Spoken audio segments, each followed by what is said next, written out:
11 Alive News at 6 p.m. starts now. And we are coming on this Saturday evening with breaking news out of Newton County. Within the last hour, we have learned that at least 5 people are dead after a head-on crash on State Route 142 at the intersection with Adams Circle. This is in Covington, and we know that 5 people killed were all in the same vehicle. The driver of the other vehicle was rushed to Piedmont Newton Hospital in critical condition. 11 Alive has a crew on the scene. We hope to have more tonight at 11 o'clock. This has been a dreary, wet, tough day to be outside. We have had a lot of rainfall across metro Atlanta and North Georgia, causing all kinds of puddles to form along roadways and slow down the Easter weekend traffic.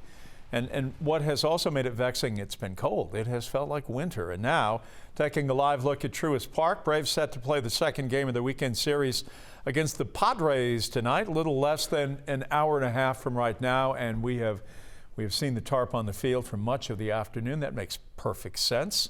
And meteorologist Nicole Hartford always makes perfect sense as well. This has been a tough day. It really has. It's just been kind of gross overall. I know a lot of people's plans, especially when it comes to Easter egg hunts, were probably ruined. And we've picked up a lot of rainfall. Our rain totals through metro Atlanta range from about 1 inch to 1.5 inches, which is what we can handle. But some of our bigger swaths up into portions of Bartow as well as Floyd County, we see anywhere from 2 inches up to 4 inches of rain accumulation, which did create some flooding issues out there. And we do have a flash flood warning that remains in effect there until 8 o'clock this evening. The good news is, as I'm sure you can see on our radar, is rain is coming to an end. We're starting to clear it out from west to east. Once the rain is out of your area, it's done with. There's no more moving in, which is very good news for the Braves game in just an hour and a half. And that rainfall will continue to push off towards the east. So it's going to stay cool. It's going to stay dreary, but at least we're getting that rainfall out of the way as we move into the overnight hours.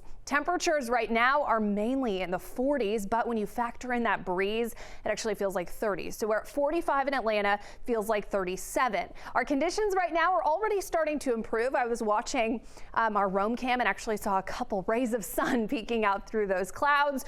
Conditions much more improved for tomorrow. I'll break it all down coming up. Well, the rain made it a tough day at Augusta National for the Masters, for patrons and the players. Play was suspended yesterday due to the weather and that tree falling at the 17 tee box. The golfers able to wrap up the second round, but a couple of hours ago, around 3 o'clock, about 3:12 to be exact, tournament officials had to suspend the rest of the third round for the remainder of the day. We'll have more from Augusta National coming up a little bit later in the sports segment, which is probably about 14 minutes away. Continue to stay weather aware this Easter weekend. You can do so by having the 11 Alive News app. You can download it now by scanning the QR code you see there, and then don't forget to turn on the alerts to get the very latest weather updates from wherever you may live.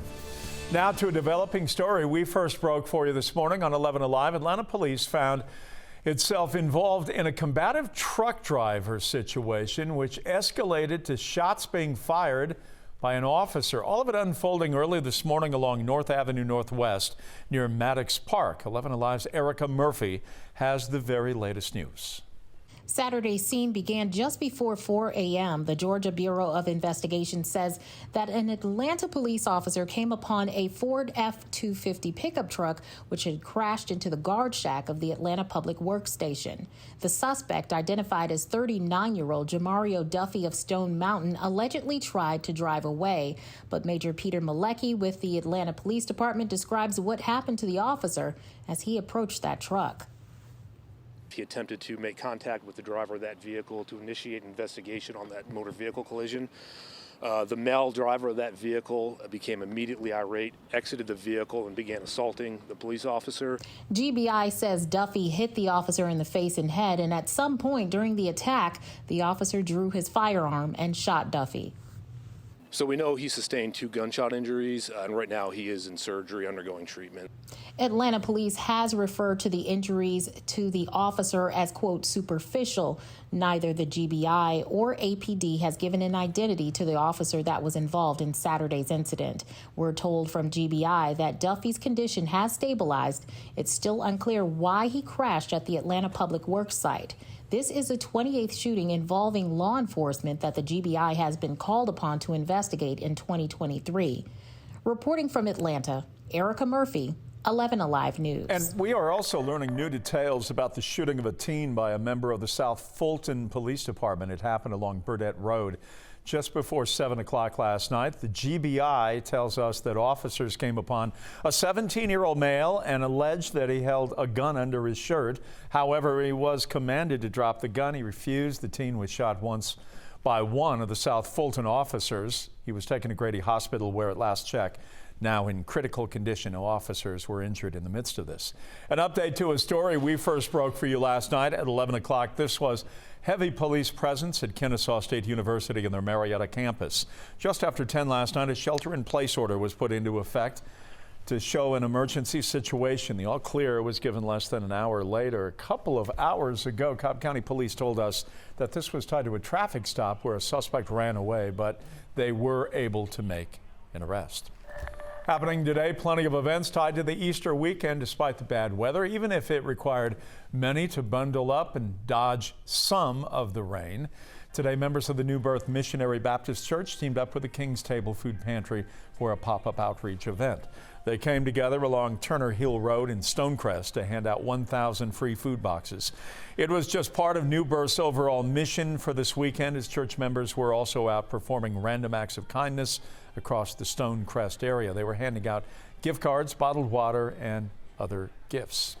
Along with this being Easter weekend, we are in the middle of the Muslim holy month of Ramadan. Today, the nonprofit Islamic Relief USA set up at Legacy Park for a food giveaway of their own. Organizers were handing out food boxes to some of the more vulnerable in Decatur, and it included rice, dates, cooking oil, flour, and pasta. Islamic Relief USA partnered with organizers from the Refugee Women's Network to lend a helping hand.